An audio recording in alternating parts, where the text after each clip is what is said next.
ನನ್ನ ಪಾಪನು ಇಲ್ಲಿ ನೋಡಿ, ಅವನು ಹೆಂಗ್ ತಗೊಂಡು ತಿಂತಿದ್ದಾನೆ ನೋಡಿ ಇಲ್ಲಿ ಕಳ್ಳಂಗೆ. ಅದಕ್ಕೆ ಭಾಳ ಇಷ್ಟ ಆಗ್ಬಿಟ್ಟಿದೆ. ಫುಲ್ಲು ಸಾಫ್ಟ್ ಆಗಿದ್ದಾವೆ. ಈಗ ಚೆನ್ನಾಗಿ ಬಂದಿದೆ.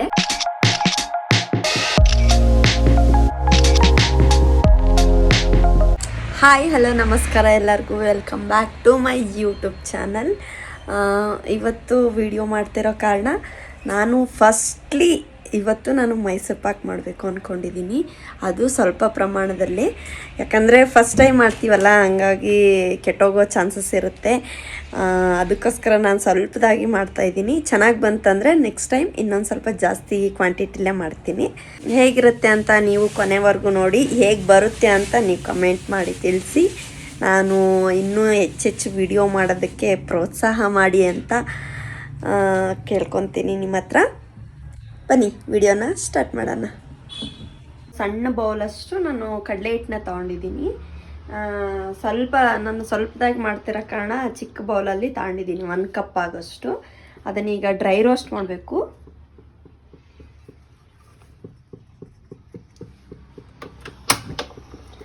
ಸಿಮ್ಮಲ್ಲಿ ಇಟ್ಕೊಂಡೇ ಮಾಡಿ, ಸಣ್ಣ ಉರಿಲಿ ಇಟ್ಕೊಂಡು ಮಾಡಬೇಕು, ಯಾಕಂದರೆ ಒತ್ತೋಗೋ ಚಾನ್ಸಸ್ ಇರುತ್ತೆ. ಹಂಗಾಗಿ ಫುಲ್ ಡ್ರೈ ರೋಸ್ಟ್ ಮಾಡಬೇಕಿದ್ನ. ಒಂಚೂರು ಅದು ಕಡಲೆ ಹಿಟ್ಟಿಂದ ಘಮ ಬರಬೇಕು, ಅಲ್ಲಿವರೆಗೂ ರೋಸ್ಟ್ ಮಾಡ್ಕೋಬೇಕು. ತೀರಾ ಒತ್ತೋ ಥರ ಏನು ಕಲರ್ ಚೇಂಜ್ ಆಗೋವರೆಗೂ ಮಾಡಬೇಡಿ.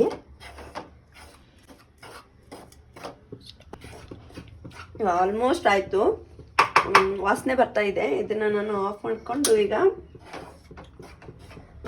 ಜಡಿ ಮಾಡ್ಕೋಬೇಕು. ಗಂಟು ಇರುತ್ತಲ್ಲ, ಹಂಗಾಗಿ ಹಂಗೆ ಹಾಕಿದರೆ ಗಂಟಾಗೋ ಚಾನ್ಸಸ್ ಇರುತ್ತೆ, ಚೆನ್ನಾಗಿ ಕೂಡ್ಕೊಳಲ್ಲ. ಹಂಗಾಗಿ ನಾನು ಇದನ್ನ ಜರಡಿ ಮಾಡ್ಕೊತೀನಿ. ಇದನ್ನ ಈ ಥರ ಜರಡಿ ಮಾಡ್ಕೊಳ್ಳಿ.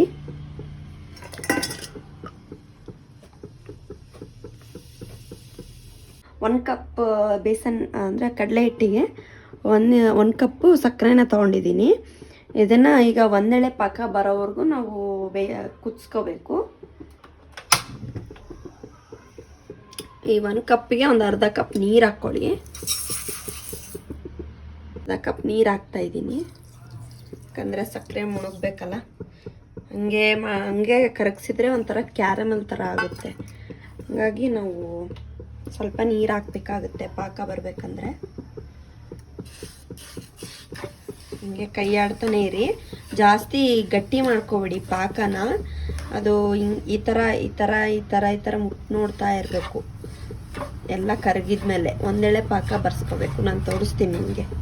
ಕಡಲೆ ಹಿಟ್ಟು ಯಾವ್ದು ತೊಗೊಂಡಿದ್ದೀನಿ ಅದರಿಂದನೇ 1.5 ಕಪ್ಪು ಎಣ್ಣೆ ತೊಗೊತಿದ್ದೀನಿ, ಸನ್ಫ್ಲವರ್ ಆಯಿಲು.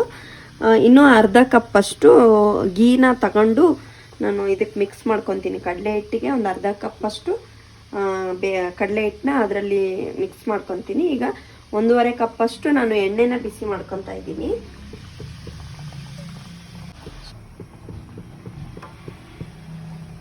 ಸ್ವಲ್ಪ ಎಣ್ಣೆ ಕಾಯಬೇಕು, ಅಲ್ಲಿವರೆಗೂ ಒಂಚೂರು ಕಾಯಿಸ್ಕೊಳ್ಳಿ. ಜಾಸ್ತಿ ಕುದಿಯೋ ಥರ ಬೇಡ. ಈ ಕಡೆ ನಮ್ಮದು ಸಕ್ಕರೆ ಕರಗ್ತಾ ಇದೆ. ಕಡಲೆ ಹಿಟ್ಟಿಗೆ ಒಂದು ಸ್ವಲ್ಪ ತುಪ್ಪನ ಹಾಕಿ ಮಿಕ್ಸ್ ಮಾಡ್ಕೊತಾ ಇದ್ದೀನಿ.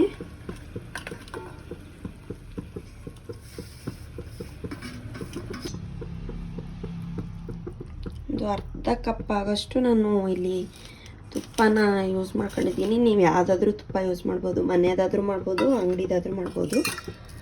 ಇದನ್ನು ವಿಸ್ಕ್ ಮಾಡ್ಕೋಬೇಕು ಚೆನ್ನಾಗಿ, ಗಂಟಿರ್ಲಾರ್ದಾಗೆ ವಿಕ್ಸ್ ಮಾಡ್ಕೋಬೇಕು. ಇದನ್ನ ಥರ ರಿಬ್ಬನ್ ಕನ್ಸಿಸ್ಟೆನ್ಸಿ ಬರಬೇಕು. ನೀವು ಫುಲ್ ಗಟ್ಟಿಗೆ ಮಾಡ್ಕೋಬಾರ್ದು. ಹಂಗೇನಾದರೂ ನಿಮಗೆ ಒಂಚೂರು ತುಪ್ಪ ಏನಾದರೂ ಕಡಿಮೆ ಬಿತ್ತಂದ್ರೆ ಒಂಚೂರು ಎಣ್ಣೆ ಹಾಕ್ಕೋಬೋದು. ಇದಕ್ಕೆ ಹಾಕ್ಕೊಂಡು ಚೆನ್ನಾಗಿ ಮಿಕ್ಸ್ ಮಾಡ್ಕೋಬೇಕು.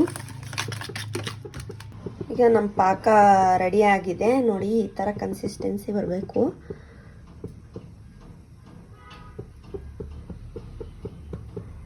ಈ ಥರ ಒಂದೆಳೆ ಪಾಕ ಬರಬೇಕು.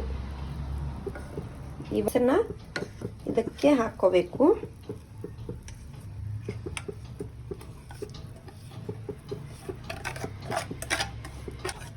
ಇದು ಕುದಿ ಬರಬೇಕು, ಅಲ್ಲಿವರೆಗೂ ನೀವು ಇದನ್ನು ಕಲಕ್ತಾ ಇರಿ. ಕುದಿ ಬಂದಾಗ ಒಂಥರ ಬಬಲ್ಸ್ ಬರ್ತವೆ ಮೇಲ್ಗಡೆ, ಆವಾಗ ನೀವು ಈ ಬಿಸಿ ಎಣ್ಣೆನ ನೀವು ಹಾಕ್ಬೇಕಾಗುತ್ತೆ ಇದರಲ್ಲಿ. ಈಗ ಹಾಕಿದ ತಕ್ಷಣ ಹಾಕಬೇಡಿ. ಈಗ ನೋಡಿ ಕುದಿ ಬರ್ತಾ ಇದೆ, ಮೇಲ್ಗಡೆ ಎಲ್ಲ ಬಬಲ್ಸ್ ಬರ್ತಾ ಇದ್ದಾವೆ. ನಾನು ಈಗ ಈ ಬಿಸಿ ಎಣ್ಣೆನ ಒಂದೊಂದೇ ಸ್ಪೂನಾಗಿ ನಾನು ಹಿಂಗೆ ಹಾಕ್ಕೊಂಡು ನಾನು ತಿರುತ್ತೀನಿ ಇದನ್ನ. ಈ ಎಲ್ಲಿವರೆಗೂ ಎಣ್ಣೆನ ನೀವು ಹಾಕ್ತಾ ಇರಬೇಕಂದ್ರೆ ಇದು ಈ ಥರ ಬಿಟ್ಕೊಂಡು ಚೆನ್ನಾಗಿ ಸೈಡೆಲ್ಲ ಬಿಟ್ಕೊಂಡು ಎಣ್ಣೆ ಬಿಡುತ್ತೆ, ಅಲ್ಲಿವರೆಗೂ ನೀವು ಈ ಥರ ಹಾಕ್ತಾನೇ ಇರಬೇಕು. ಕೈ ಆಡಿಸ್ತಾನೆ ಇರಬೇಕು, ಯಾಕಂದರೆ ತಳ ಹೊತ್ತೋಗೋ ಚಾನ್ಸಸ್ ಇರುತ್ತೆ. ಇದು ಲಾಸ್ಟಿಗೆ ಆದಾಗ ಒಂದು ಬೌಲಲ್ಲಿ ನೀರು ತಗೊಂಡು ನೀವು ಕಜ್ಜಾಯಕ್ಕೆ ಪಾಕ ತೆಗೆಯುವಾಗ ಹೆಂಗೆ ನೋಡ್ತಿರತ್ತಾನೆ ಅದೇ ಥರ ನೀವು ನೋಡ್ಕೋಬೇಕಾಗುತ್ತೆ. ನಾನೀಗ ಇನ್ನೊಂದು ಸ್ಪೂನ್ ಎಣ್ಣೆ ಹಾಕ್ತಾಯಿದ್ದೀನಿ. ಬಿಸಿದೇ ತಗೋಬೇಕು ಎಣ್ಣೆನ. 3ನೇ ರೌಂಡಲ್ಲಿ ಮತ್ತೆ ಎಣ್ಣೆ ಹಾಕ್ತಾಯಿದ್ದೀನಿ.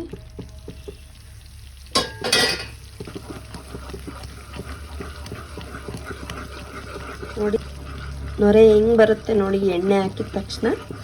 ಇದು ಈ ಥರ ಎಲ್ಲ ಬಬಲ್ಸ್ ಬರೋದು ಸ್ಟಾಪ್ ಆಗಿ ಸೈಡಲ್ಲಿ ಎಣ್ಣೆ ಬಿಟ್ಕೊಳುತ್ತೆ, ಆವಾಗ ನಿಮ್ಮ ಮೈಸೂರು ಪಾಕ ಆಗಿದೆ ಅಂತ ಅರ್ಥ. ನಾನು 4th ಬ್ಯಾಚಲ್ಲಿ ಮತ್ತೆ 1 ಸ್ಪೂನ್ ಎಣ್ಣೆ ಹಾಕ್ತಾ ಇದ್ದೀನಿ.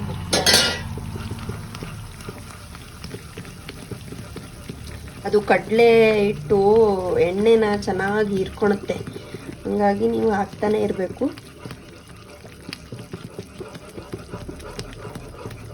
ಸಿಮ್ಮಲ್ಲಿ ಇಟ್ಕೊಂಡೆ ನಾನು ಇದು ಕಲಕ್ತಾ ಇದ್ದೀನಿ. ನೀವು ಜೋರೆಲ್ಲ ಇಟ್ಕೊಬೇಡಿ, ತಳ ಒತ್ತುತ್ತೆ. ಮತ್ತೆ ನೋಡಿ ಹೆಂಗೆ ಕುಡ್ಕೊತಾ ಇದೆ, ಎಣ್ಣೆ ಹಾಕಿದ ತಕ್ಷಣ ಹೆಂಗೆ ಕುಡ್ಕೊತಾನೆ ಇದೆ.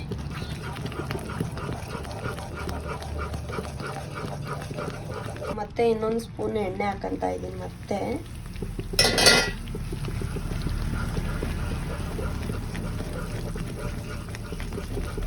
ಆಲ್ಮೋಸ್ಟ್ ಆಗಕ್ಕೆ ಬಂದಾಯಿತು ಹೆಸರು ಪಾಕ. ಎಣ್ಣೆ ಬಿಟ್ಕೊಂತ ಇದೆ ನೋಡಿ ಸೈಡಲ್ಲೆಲ್ಲ ನೋಡಿ.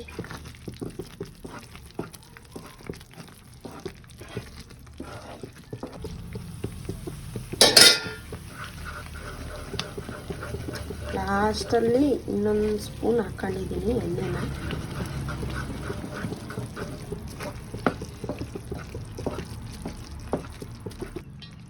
ಈಗ ಒಂದು ಸ್ವಲ್ಪ ಇಷ್ಟ ಹಾಕ್ಕೊಂಡು ನಾವು ಚೆಕ್ ಮಾಡ್ಕೋಬೇಕು. ಇದು ಥರ ಉಂಡೆ ಈಗ ಆಗಿದೆ ನಮ್ಮ ಮೈಸೂರು ಪಾಕು. ಥರ ರಿಬ್ಬನ್ ಕನ್ಸಿಸ್ಟೆನ್ಸಿ ಬೀಳಬೇಕು, ಆಗ ಆಗಿದೆ ಅಂತ ಅರ್ಥ. ನಾನು ಇದನ್ನು ಒಂದು ತುಪ್ಪ ಹಚ್ಚಿದ ಬಟ್ಲಿಗೆ ನಾನು ಇದನ್ನ ಟ್ರಾನ್ಸ್ಫರ್ ಮಾಡ್ತಾ ಇದ್ದೀನಿ.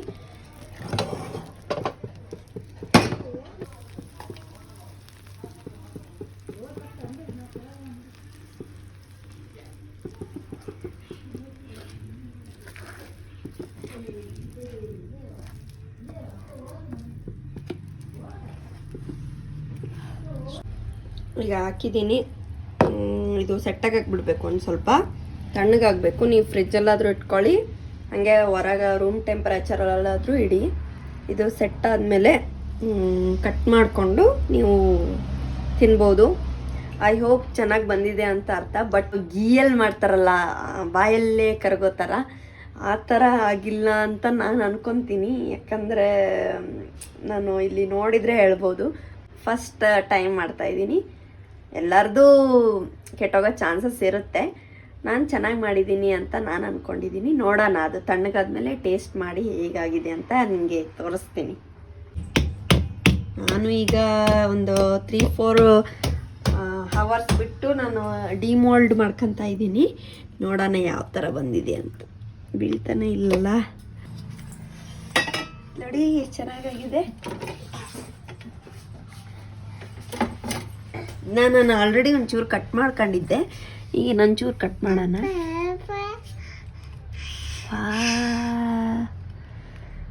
ಮೈಸೂರು ಪಾಕ್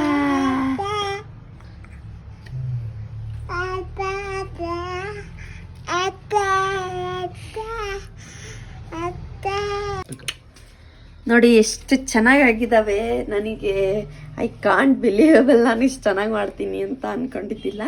ಬಟ್ ಪರ್ಫೆಕ್ಟ್ ಆಗಿದ್ದಾವೆ, ಸಾಫ್ಟ್ ಆಗಿದ್ದಾವೆ, ಚೆನ್ನಾಗಿದ್ದಾವೆ. ಬಟ್ ನಾನು ಟೇಸ್ಟ್ ಮಾಡಲಿಲ್ಲ. ಆ್ಯಕ್ಚುಲಿ ನಾನು ಡಯಟಲ್ಲಿದ್ದೀನಿ. ನಮ್ಮ ಮನೆಯವ್ರು ಟೇಸ್ಟ್ ಮಾಡಿದರು. ನನ್ನ ಪಾಪನು ಇಲ್ಲಿ ನೋಡಿ, ಅವನು ಹೆಂಗೆ ತೊಗೊಂಡು ತಿಂತಿದ್ದಾನೆ ನೋಡಿ, ಇಲ್ಲಿ ಕಳ್ಳಂಗೆ. ಅದಕ್ಕೆ ಭಾಳ ಇಷ್ಟ ಆಗ್ಬಿಟ್ಟಿದೆ. ಫುಲ್ಲು ಸಾಫ್ಟ್ ಆಗಿದ್ದಾವೆ. ಈಗ ಚೆನ್ನಾಗಿ ಬಂದಿದೆ. ನಾನು ನೆಕ್ಸ್ಟ್ ಟೈಮು ಜಾಸ್ತಿ ಕ್ವಾಂಟಿಟಿಲಿ ಮಾಡಬೇಕು ಅಂದ್ಕೊಂಡಿದ್ದೀನಿ. ಇದು ಸರಿಗೆ ಬಂದಿದ್ದಿಲ್ಲ ಅಂದರೆ ನಾನು ಟ್ರೈಯೇ ಮಾಡ್ತಿದ್ದಿಲ್ಲ ಮುಂದಿನ ಸಲ. ಮತ್ತೆ ಈಗ ಚೆನ್ನಾಗಿ ಬಂದಿದ್ದಾವೆ. ಕಿಯಾನ್ ಸಾಕಪ್ಪಜ್ಜಿ ತಿನ್ನೋದು. ಯಾವ ಥರ ತಿಂತಿದ್ದಾನೆ ನೋಡಿ, ತಗೊಂಡು. ನೆಕ್ಸ್ಟ್ ಸಲ ನಾನು ಜಾಸ್ತಿ ಕ್ವಾಂಟಿಟಿಲಿ ಮಾಡ್ತೀನಿ. ಇದು ಖಾಲಿ ಆಗಲಿ ಫಸ್ಟು, ನಮ್ಮ ಮನೆಯವ್ರು ಖಾಲಿ ಮಾಡಬೇಕು. ಆ್ಯಂಡ್ ನಮ್ಮ ಮನೆಗೂ ಸ್ವಲ್ಪ ಕೊಡ್ತೀನಿ. ಇದೇ ಥರ ಹೊಸದಾಗಿ ವೀಡಿಯೋಸ್ಗಳನ್ನ ನೀವು ನೋಡಬೇಕು ಅಂದ್ಕೊಂಡಿದ್ದೀರಾ, ಹಾಗಾದರೆ ನನ್ನ ಪೇಜ್ನ ಆ್ಯಂಡ್ ನನ್ನ ಯೂಟ್ಯೂಬ್ ಚಾನಲ್ನ ಸಬ್ಸ್ಕ್ರೈಬ್ ಮಾಡಿ ಪ್ಲೀಸ್. ಹೀಗೆ ಹೋಗಿ ಸಬ್ಸ್ಕ್ರೈಬ್ ಮಾಡಿ ಪ್ಲೀಸ್. ನಿಮ್ಮ ಸಪೋರ್ಟ್ ನನ್ನ ಮೇಲೆ ಇರಲಿ. ನನಗೂ ಒಂಥರ ಮೋಟಿವೇಶನ್ ಆಗುತ್ತೆ. ನನಗೂ ಸಬ್ಸ್ಕ್ರೈಬರ್ ಆಗ್ತಿದ್ದಾರೆ. ನಾನು ಇನ್ನೂ ಎಕ್ಸ್ಟ್ರಾ ಹೆಚ್ಚು ವಿಡಿಯೋನ ಮಾಡಬೇಕು, ಚೆನ್ನಾಗಿರೋ ವಿಡಿಯೋ ಮಾಡಬೇಕು ಅನ್ನೋದು ನನಗೂ ಉತ್ಸಾಹ ಜಾಸ್ತಿ ಆಗುತ್ತೆ. ನೀವೇನೋ ನನಗೆ ಸಪೋರ್ಟ್ ಮಾಡಿಲ್ಲ ಅಂದರೆ ನಾನು ಏನು ವಿಡಿಯೋ ಮಾಡೋಕ್ಕಾಗಲ್ಲ. ನಿಮ್ಮ ಪ್ರೋತ್ಸಾಹ ನನ್ನ ಮೇಲೆ ಇರಲಿ ಅಂತ ನಾನು ಕೇಳ್ತಾ ಈ ವಿಡಿಯೋನ ಇಲ್ಲಿಗೆ ಮುಗಿಸ್ತಾ ಇದ್ದೀನಿ. ಎಲ್ಲರಿಗೂ ಬಾಯ್.